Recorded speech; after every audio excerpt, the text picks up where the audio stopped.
अस्सलाम वालेकुम welcome to एमराद। दोस्तों रिसेंटली 27 फरवरी गुजरा जो कि ऑपरेशन स्विफ्ट रिटोर्ट की हमें याद दिलाता है। ऑपरेशन स्विफ्ट रिटोर्ट बुनियादी तौर पर था क्या कि 27 फरवरी 2019 को पाकिस्तान और इंडियन एयरफोर्स आमने सामने आई थी, और चूंकि पाकिस्तान और इंडिया एक रवायती दुश्मन समझे जाते हैं तो इनके दरमियान जो भी इंसिडेंट्स हुए उन्होंने पूरी दुनिया की जो जियो पोलिटिकल एक पोस्चर है उस पर अपना असर छोड़ा। इस दौरान जो एक इंडियन न्यूज़ एजेंसी है यूरेशियन टाइम, उसने एक आर्टिकल लिखा है और उस आर्टिकल में वो ये क्लेम करते हैं कि इंडिया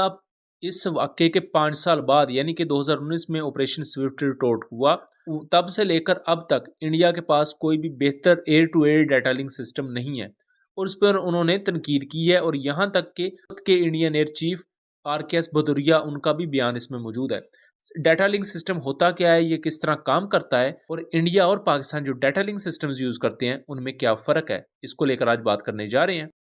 दोस्तों डाटा लिंक सिस्टम बुनियादी तौर पर कम्युनिकेशन सिस्टम होता है। इसे आप सिविलियन डोमेन में भी समझ लें, मिलिट्री डोमेन में ये बहुत ज़्यादा अहम होता है। मिलिट्री डोमेन में डाटा लिंक सिस्टम का मतलब ये होता है कि आपकी एयरफोर्स, नेवी और आर्मी जो मुख्तलिफ सिस्टम्स यूज़ करती है वो आपस में किस तरह डाटा शेयर करते हैं, किस तरह कम्युनिकेट करते हैं, उसे डाटा लिंक सिस्टम कहा जाता है। पाकिस्तान अपने मुल्क में तैयार करदा लिंक 17 यूज़ करता है, इसी तरह नेटो लिंक 16 यूज़ करता है।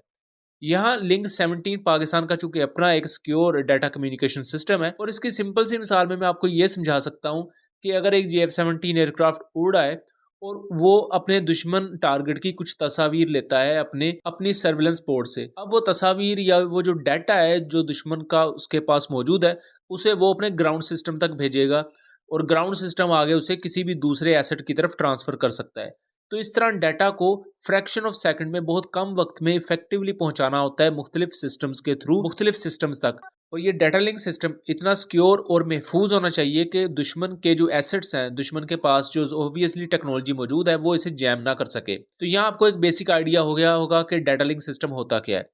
अब ये आर्टिकल बुनियादी तौर पर क्या बात करता है, ये आर्टिकल यहाँ ये बात करता है कि इंडिया के पास एयर टू ग्राउंड या एयर टू सी जो मुख्तलिफ सिस्टम्स हैं उनसे रिलेटेड डाटा लिंक सिस्टम्स बेहतर हैं, लेकिन जब एयर टू एयर डोमेन में लड़ने की बात आती है तब इंडिया इसमें लैग करता है, यानी कि इंडिया मुख्तलिफ कमियों का शिकार है। इस पर RKS भदौरिया जो कि इंडियन एयरफोर्स के चीफ थे, उन्होंने भी ये एडमिट किया एक डिफेंस मैगजीन को इंटरव्यू देते हुए कि इंडियन एयरफोर्स एक ऑपरेशनल डाटा लिंक सिस्टम के मामले में बहुत पीछे है पाकिस्तान से, और इसी वजह से वो कहते हैं कि 27 फरवरी 2019 को उनकी एयरफोर्स बेहतर परफॉर्म नहीं कर पाई। और यहाँ वो ये भी कहते हैं उस डिफेंस मैगजीन को इंटरव्यू देते हुए कि अगर आपकी एयरफोर्स, अगर आपकी मिलिट्री इलेक्ट्रोमैग्नेटिक स्पेक्ट्रम में पीछे है तो उसका कोई फायदा नहीं। यानी कि आप एक air to air missile fire करते हो और दुश्मन का इलेक्ट्रॉनिक वॉरफेयर सिस्टम उस एयर टू एयर मिसाइल के सीकर को ही रोक देता है, उसकी कम्युनिकेशन को जैम कर देता है, तो वो एयर टू एयर मिसाइल बिल्कुल नाकाम हो जाएगा। ये समझाने के लिए एक सिंपल सी मिसाल है कि एक एयर टू एयर मिसाइल जो इतना डिस्ट्रक्टिव हो सकता है, अगर आप उसके सीकर में छेड़छाड़ कर देते हो अपने जैमर्स की वजह से, इलेक्ट्रॉनिक चार्ज क्लाउड ऐसा पैदा कर देते हैं, तो बिल्कुल वो एयर टू एयर मिसाइल नाकाम या नाकारा हो सकता है। अगर यहाँ हम फरवरी 2019 की बात करें तो पाकिस्तान के जो इलेक्ट्रॉनिक वॉरफेयर एसेट्स थे और पाकिस्तान के जो एवैक्स थे,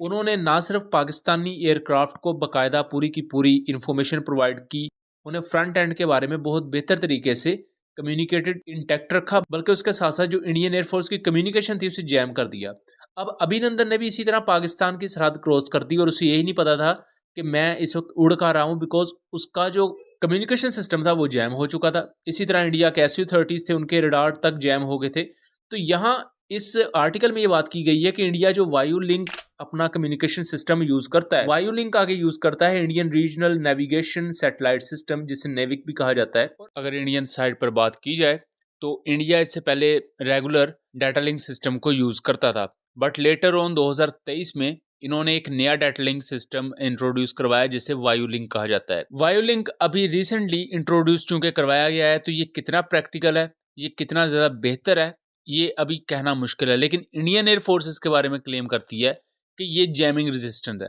लेकिन यहाँ एक फन फैक्ट ये भी है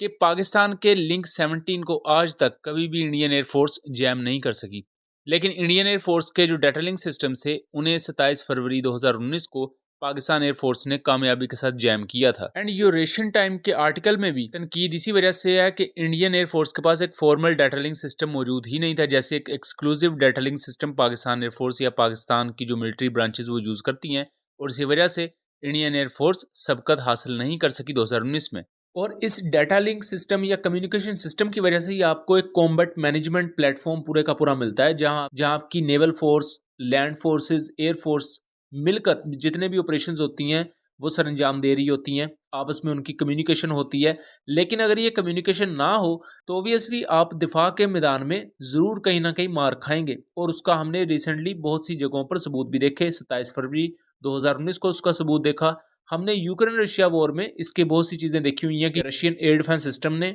अपने ही रशियन जहाज़ों को शॉट डाउन किया, जस्ट किस वजह से कि कम्युनिकेशन फेलियर था। इसी तरह का वाकया हमने 27 फरवरी को देखा, जहां कम्युनिकेशन चूंकि पाकिस्तान ने जैम कर दी थी और पूरी तरह इंडियन एयरफोर्स आपस में इंटैक्ट नहीं थी उस वक्त, ना ही इंडियन आर्मी और ना ही दूसरी इनकी मिलिट्री ब्रांचेस। तो इंडिया ने बडगाम के एरिया के ऊपर अपना ही MI-17 हेलीकॉप्टर मार गिराया, और उसमें इंडिया के 6 के करीब जो पर्सनल थे वो भी मारे गए। सो ये था वो ओवरऑल एक एनालिसिस। उम्मीद करता हूँ चीज़ें क्लियर रही होंगी। मिलेंगे अगली वीडियो में, तब तक के लिए अल्लाह हाफिज़।